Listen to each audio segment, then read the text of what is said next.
Omanyi obulimba busooka ate bunguwa. Amazima gasembayo neera gamaani gatuuka. Bannayuganda ffenna tumanyi abatemu mu Uganda be baani. Tukimanyi nti Museveni okuva mu gy'ekinaana azze ngatta abantu. Tukimanyi nti mutabani we azze nga awamba ngatta ng'atulugunya n'okubuzaawo bannayuganda n'abulirako ddala n'ataddamu kulabika.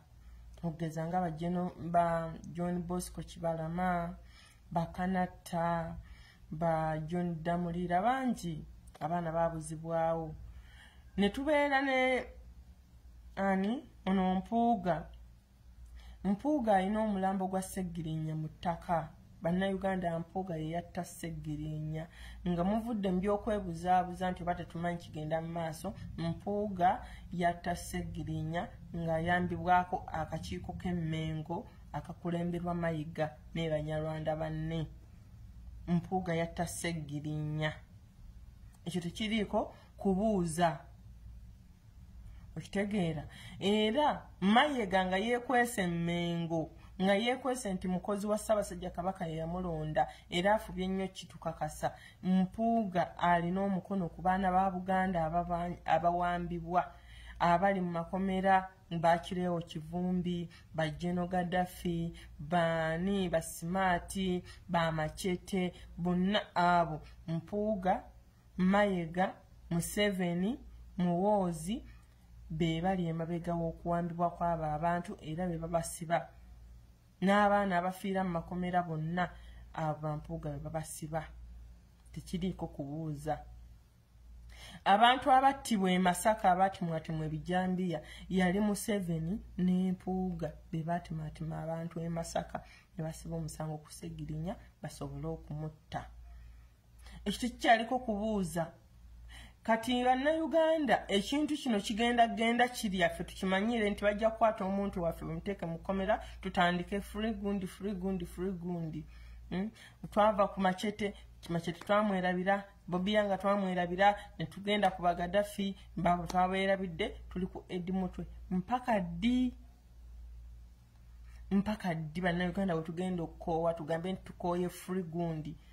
Enkya bagenda kukwata pulezidenti waffe kubanga ekyo kyonna bakiruka batuuke ku pulezidenti waffe nga tetukyalina buddukiro bwonna. Ate tutandike free president. Bwemba mulaba ekyo kisoboka tutandike free president. Bino by'okukwata ba Eddie Mutwe babatulugunye balina gwe banoonya essira lyabwe lya kukwata pulezidenti waffe. Bamubuzeewo nga tetuligenda kuddamu kumulaba. Nga tugenda kukaaba obulamu bwaffe bwonna. Mujjukire tulina kati ka kibiriiti kamu bwe kati. Tewalibaayo Kyagulanyi mulala. Yoyo Mukama gwe yatuwa yekka omu bw'ati tewalibaayo Kyagulanyi mulala era bw'atusimatuka mu ngalo zaffe n'atulema okutuusa n'okumugyamu byonna Mukama bye yamutegekera ne tumuleka bw'atyo ne tumusuula mu kasasiro. Tugenda kulinda bazzukulu b'abazzukulu baffe okununula eggwanga Uganda. Tuli batukyaliwo. Mu Uganda mujja kuba temukyalimu munnayuganda n'omu. Bajja kututta abaana baffe babatte teri agenda kuzaala bazzukulu. Ensi bagyeddize. Kigenda kuba kiwedde kasita batwala Kyagulanyi ne bamubuzaawo nga bwe bateekateeka. Tetugenda kuddamu kufuna yadde n'okulabika ku ttaka lya Uganda. Tetugenda bansonyiwe. Tetugenda kuddamu kulabika ku nsi y'eggulu nti oba twaliko ne mu Uganda mwalimu abantu abayitibwa Bannayuganda. Uganda bagenda gifuula ya Rwanda. Ebiro byaffe bye bino. Kati leero tulina okusituka. Tufunye spark up nyingi ze tulina okugoberamu Museveni n'akabinja ke. Naye tulemeddwa ozikozesa. Tuwoza nkya. Ne tuleteekawo protestive vote tugirinda ddi mu 2026 naye nga tebbo Uganda bagyetaaga kati. Omanyi kyo ba mu 2026 togenda tutuukayo muganda wange. Kati chance gye tukyalina nga tukyali balamu twandigikozesezza kati. ne tutalinda nti byanca ne tutalinda nti luli ne tutabayo na suubi ddala twandirwanye ng'abatalwanangako ne tukisitula kati bwe tulina okukitandikira kuba bakwata pulezidenti waffe era tujja sigala free Bobi Wine free president free Kyagulanyi free tukwate ebipande twekalakaasa ejjukira gali agasajja gatemu bwe banamubaddizanga mulambo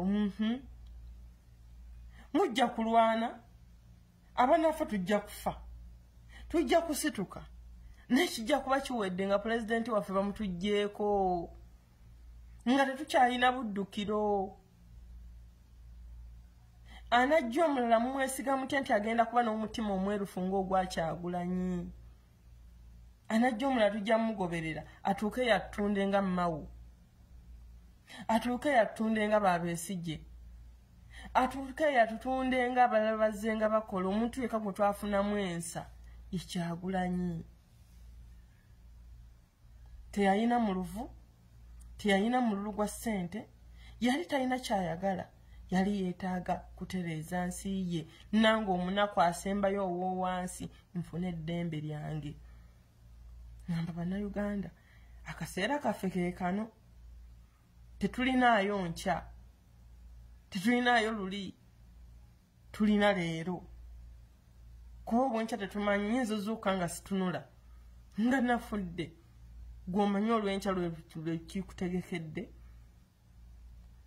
tulina ttandika kati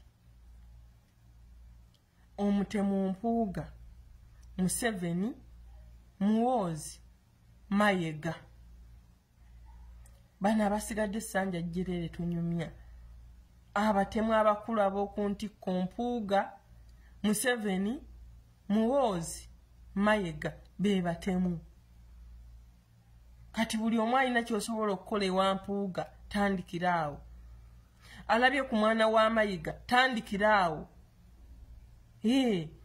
olaba twalabye omugagga Sudiru ng'akaaba ekyo si kyamagero ekyo kyamagero olaba twamulabyeko ng'akaaba tukyasobola okulaba ne ku banene abalala nga bakaaba si be ba Katonda olaba oli yakaabye abadde ng'akaabya ng'asengula amataka g'abantu ng'aggyawo amayumba g'abantu ye n'ateekawo ebibye leke Victoria bagyonoona bagifuula ekyenyinyalwa kubanga bo balina bye bayisaawo olaba naye akaaba omanye waggulu wabeeyita Katonda waliyo Katonda omunene kati tutandike kati tulabe ne ku balala nga bakaaba temwesunga kulaba ku zziga lya Museveni temwesunga kulaba ku zziga lya Mayiga